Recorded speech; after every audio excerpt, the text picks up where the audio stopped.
Voilà, donc je suis Pierre Tritz, fils de la Charité, et je suis donc membre de cette congrégation depuis 1977, où j'ai prononcé mes vœux dans la famille des Fils de la Charité. Cette famille des Fils de la Charité est une famille religieuse qui vit sa mission, et plus particulièrement une mission dans les quartiers populaires des grandes villes, des grandes mégapoles à travers différents continents du monde. Et pour ma part, je vis sur les 4000, plus particulièrement 4000 de la Courneuve, les 4000 Nord, les 4000 Sud, des quartiers que l'on dit, qui sont stigmatisés par tous les événements que l'on connaît, de violence, de drogue, de répression, mais ce sont aussi des quartiers très riches culturellement, puisque nous avons des communautés, des cultures, des ethnies, des langues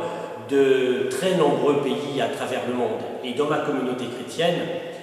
cela se remarque de façon très très forte et dense à travers les célébrations dominicales du dimanche. Congrégation donc qui a été fondée en 1918 par le Père Anizan, fondateur des Fils de la Charité, qui lui est né dans un petit village non loin de Orléans, à Artenay, en 1853. Il est mort en 1928, et donc c'est lui qui, animé de la passion de Dieu, de la passion du ministère pour le peuple, a voulu cette congrégation pour l'évangélisation du monde ouvrier, du monde des plus pauvres, de tous ceux et celles qui ont soif d'amour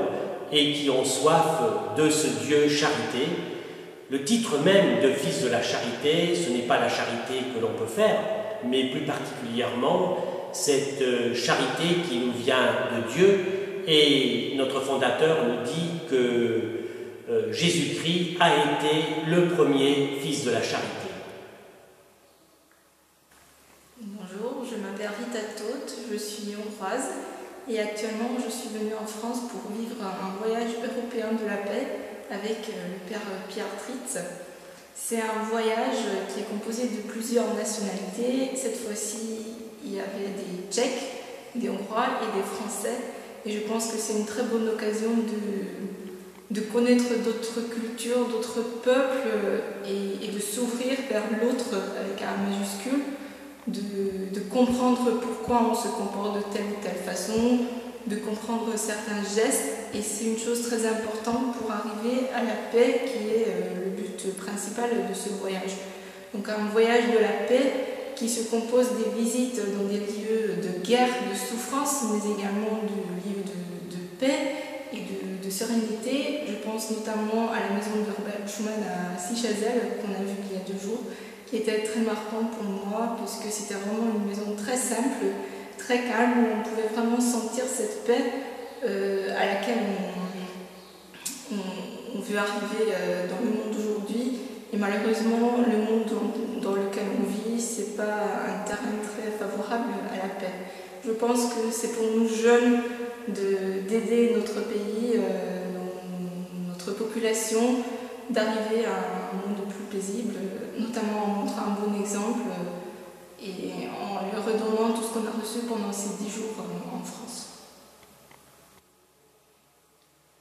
Voilà, donc ce voyage de la paix, c'est le 6e, comme le disait à l'instant Rita.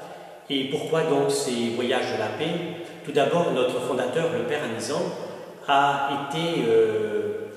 aumônier à Verdun, aumônier volontaire à Verdun au début de la Première Guerre mondiale, donc en août 1914 jusqu'en février 1916. Et il était dans un petit village en amont de Verdun qui s'appelle Danlou, où il était chargé d'animer les communautés paroissiales, ceux qu'il en restait encore, d'accueillir les réfugiés, et puis en même temps aumônier volontaire pour les soldats qui étaient présents aussi sur ce front. Donc le Père Anizan n'a pas connu, c'est vrai, la bataille de Verdun, mais depuis quelques années, j'ai mis en place un chemin du Père Anizan qui traverse les lieux de souffrance, de blessures de cette région, avec entre autres une visite au fort de Vaux, et puis le circuit se continue à travers les forêts qui aujourd'hui sont très belles, et on n'imagine absolument pas tout ce qui a été vécu comme saccage, comme carnage et barbarie sur cette terre de Meuse à ce moment-là. Et donc ce fondateur, le père Amizan, en étant aumônier, a essayé aussi de réfléchir à cet amour de Dieu au milieu d'un monde de désamour, un monde de haine. Alors ce voyage prend toute sa place dans une réflexion par rapport à une culture de la paix. C'est vrai que nous allons sur les lieux de blessure, nous allons sur les lieux de souffrance, nous allons sur les lieux où le monde s'est déchiré, que ce soit du côté de Verdun, mais que ce soit aussi au camp de concentration de Struthof en Alsace, et nous essayons de comprendre, en voyant ces lieux, eh bien, combien une culture de paix est importante, et de faire que cette paix puisse continuer à grandir et à s'établir dans le monde, mais plus particulièrement aussi dans nos pays respectifs, parmi les jeunes qui font partie de ce voyage à la paix. Autre chose aussi qui est très importante, et c'est dans la démarche, c'est qu'avant de vouloir la paix dans différents pays du monde, c'est vrai que je souhaiterais la paix en Afrique, je souhaiterais la paix en Irak, je souhaiterais la paix dans plein de continents, mais c'est d'abord faire une démarche déjà personnelle, c'est d'être en paix avec soi-même avant de vouloir la paix au loin. Paix en soi-même, et puis ensuite paix aussi avec ceux et celles qui nous sont proches. Là, c'est parfois très difficile à vivre, dans nos familles, dans nos quartiers, au milieu parfois de nos amis même. Et voilà, c'est cette paix qui est ce défi à relever, cette culture de paix qu'il faut continuer à faire grandir. Et tout l'espoir, comme le dit Robert Schuman,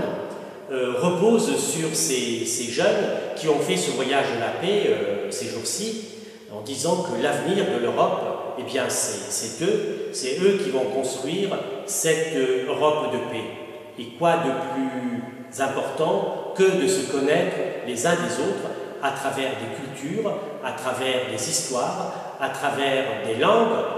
à travers aussi la musique, les traditions, à travers la cuisine différente, pour mieux comprendre l'autre et puis essayer, main dans la main, de construire cette paix ensemble.